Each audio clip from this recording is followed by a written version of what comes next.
Anthony was definitely, he was a saint. He really was. Definitely had my personality. Yes, he did. He did have your personality. That's right. Thank God. A happy, vivacious young man who made everyone smile, was always in a playful, huggable mood. Probably the most loving kid I think I've ever come in contact with on the planet. He's a kid who never ended a conversation without saying I love you. And that's unique. A funny guy. I always used to play with him when I was younger. Me too. He's very competent in almost everything he encountered. His school, his artwork, sports, and even being a young man in his own home. He was extraordinary. At my communion party, he was the first baby I ever held, and I was in my dress, and they put me on the couch, and they brought him in. He was a few months old, probably 2 months old, I think. I don't know. No, we were upstairs in Joe's room. Yeah. And he just, hey guys, he's like, can you smell what the Rock is cooking? And he farted. He laid one out, and it was hysterical. He had the best farts, I have to say, hands down. He had And then the you best guys- gas. We'd have like a football catch and it would turn into like No, that's the thing. We'd be doing like, everyone would be like, yeah, we'd be like little games, and all of a sudden, like, off the top rope. It always turned to us three on him and Anthony. Yeah. Your dad brought him up to football camp. Of course, that's when he was a little heavy. He was kind of trying to figure out what big guys would do in football. And he saw all the big offensive linemen. And he heard me call them cows. And he said, why do you call them cows? I said, because just watch them, Anthony. They just kind of graze with one another. They all walk in a pack. When he first had the football outfit on, Yeah. that was so cute. And he goes, I kind of like that. I said, you'll be a cow someday.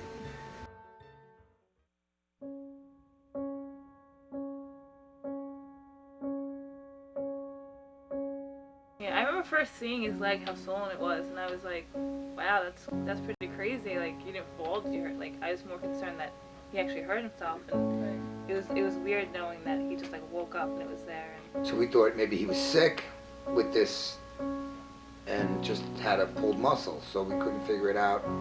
And then our doctor just decided to do a needle biopsy.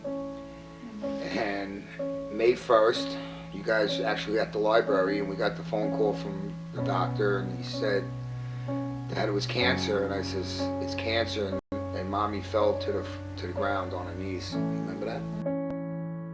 She had told me, so she says, God's going to take him away from me. And I was like, I remember my mother telling me, and it seemed like fake. It like, I don't know, it was just very hard to swallow. It took me a while for really to settle in and understand what exactly he really was facing.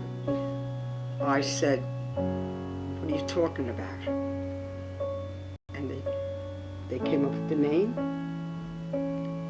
Ewing sarcoma. I said, I don't want to hear it. I don't want to hear it. Ewing It's sarcoma. Ewing sarcoma, which Is a child, it's a child cancer. it's a childhood bone cancer. He only cried a couple of times, but that day when we had to tell him that he had cancer, and even as a 13-year-old, he kind of know that's not good. May 9th, yeah, and then the following week they had to start Chemo right his away. chemo. They had to put his port in, which was a big thing, because it's a little operation to put the port, Right. And then Mommy had to know how to clean it, and actually Mom had to give him a shot every day, a needle, and if he never gave a needle before, that was pretty hectic right there, just doing that stuff in the beginning. This was all, all unknown to us, obviously, and it was tough just every day. We have to do this and do that. He never acted sick, ever. Every time I saw him, he was smiling, like high spirits. We had more cars than anyone I've ever known. I've know a lot of people, just seen people deal with so many different situations, but it's That's why anytime I'm really having like a tough day, or like my dad will say it to me, but I'll even think about it myself. Anytime I'm having tough, just like getting down on myself, I'm just like, look at your baby cousin, man. Like, it had more heart than anybody I know. But Anthony never showed any, He never complained. complaints or On remorse. any level, not an emotional level or a physical level. It was never like, why is this happening to me? It was just like, one of those things, and that's the way it goes. And he dealt with it so maturely for a young kid. Being a mom, you just, that's probably the hardest thing to deal with, is when you can't fix it for your own kid. And so I thought he was amazing, and I thought he really helped her because he was amazing. I thought that was wonderful. He was so good like that. It was like he knew that he had to take care of her when she wanted to take care of him. He was great. He says, I'm beating this thing. I'm going to stick with it. I'm going to do what I have to do. Mommy, get this out of me. He was strong as anything. He was determined to take this and beat the hell out of it.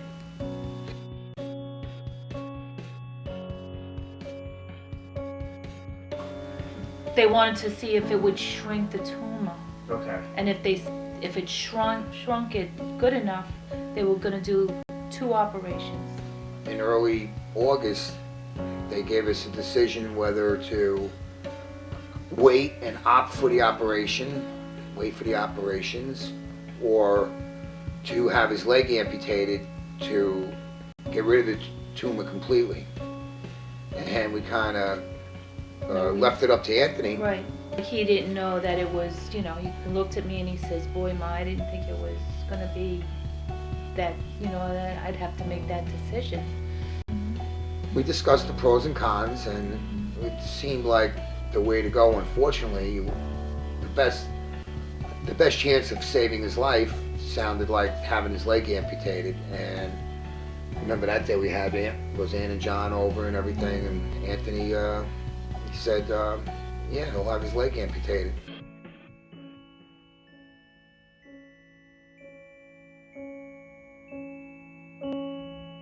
Michael was, me and Anthony were in the area and we wanted to go into the family room. So we went into the family room and he goes, Mom, play Monopoly with me. That was his big thing. He liked to play games to keep his mind off of what was going on. And Michael came up to Anthony and says, hi, can I play?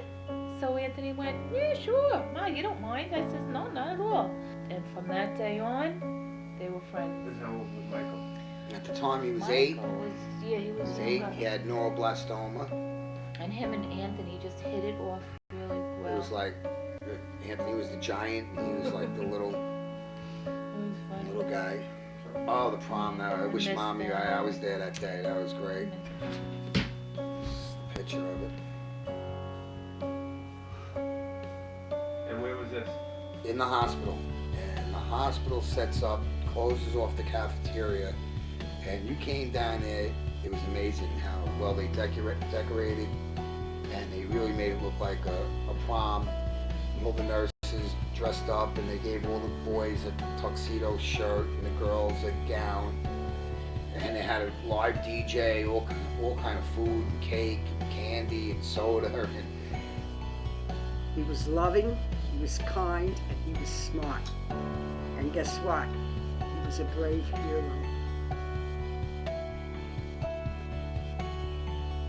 Well, a hard-headed woman, a soft-hearted man, been the cause of trouble ever since the world began to hold you. Oh yeah, ever since the world began. A hard-headed woman, a thorn in the side of man. Adam told Eve, get out of me. Don't you let me catch you messing around that apple tree. Oh yeah, ever since the world began.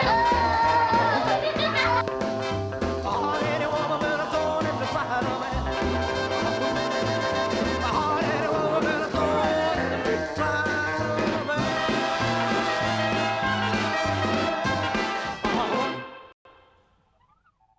I remember at the party, the fundraising event, where he gave his speech. And I'm thinking, here I am, and I work with this age group every day. And I absolutely adore the kids that are that age. But here is this child just up there, articulate, I would just like to thank the people who helped me get through this experience. First off, I would like to thank my relatives for the words of encouragement and outstanding support. I would also like to thank my brother for not being so annoying and for helping me around the house. Mainly, I would like to thank my parents for being the most loving and caring mom and dad anyone could wish for. Without them, I would not be standing here today. I would especially like to thank Peter Sinram and John DeGrace for organizing this fundraiser. And I would also like to thank all of you for coming and supporting me and my family. Thank you.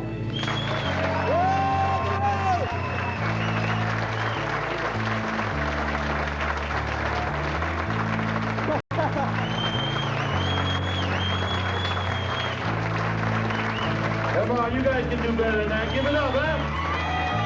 Come on now.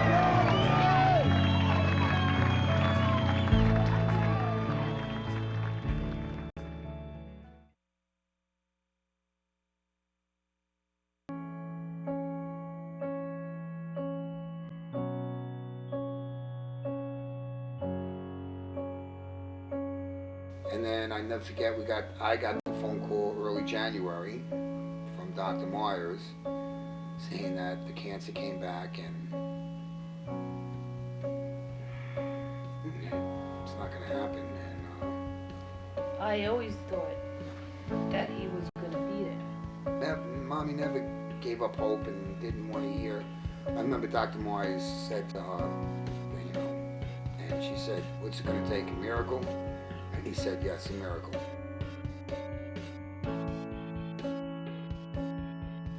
For me, driving to the hospital from January and February, it's not nice knowing, thinking about it, you know, your son's gonna pass away. When? But eventually, he's gonna pass away. I felt like I was, Just I a had good to be mother. strong. And you are. You are. I had to be strong for him. I didn't want him. He was strong, but I wanted to be stronger.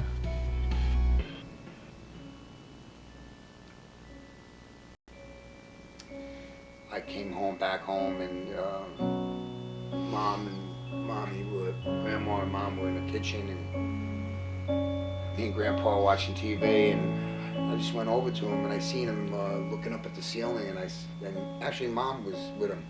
Yeah. And I said, "Anthony, what the heck what do you see up there? What are you looking at?" And as I turned back to him, he was starting to go. So when I was on the phone in the kitchen, I'm saying, you know, my son, I don't know what's wrong. I said, I really want the nurse here because something's wrong. Something's going wrong. So I wasn't sure what it was. And then I heard Grandma and Daddy calling him. So I came into the dining room and I called him. And he just looked at me. But I still had to stay strong because I saw Grandma and Grandpa crying, and Daddy was a mess. And I couldn't cry. So I had to stay strong. I had to make sure everybody was okay. And I did. I was good. Yeah, we got to hug him for a while, right? Yep.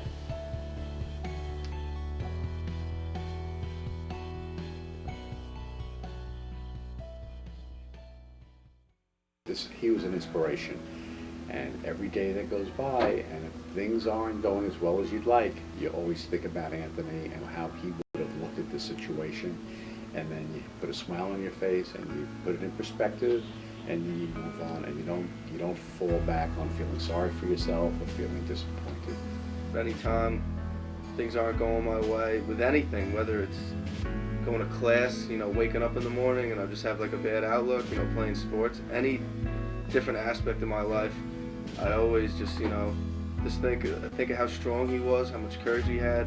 When he, like Nick said before, he could have just, when he got sick, just hated the world, hated, you know, God and everything. He'd been like, this is unfair, you know, why does that have to happen to me? And he totally had the complete opposite of that, like, so strong. Like, I hope I can be as strong as him for the rest of my life like that. That would be amazing. We love you, Anthony. We love you, Anthony. Anthony, we love you so much, big guy. We miss you. Anthony, I love you and I miss you. I love you, Anthony. Love you. We miss you very much. We love you, We love you, Anthony. Anthony, I love you. And I miss Anthony, you. we love you and miss you. I love you, but in the end, we'll be together again. Yeah. And I think about you all the time, and you're never out of my thoughts. So, Anthony, I love you and miss you, and you know I'm always there.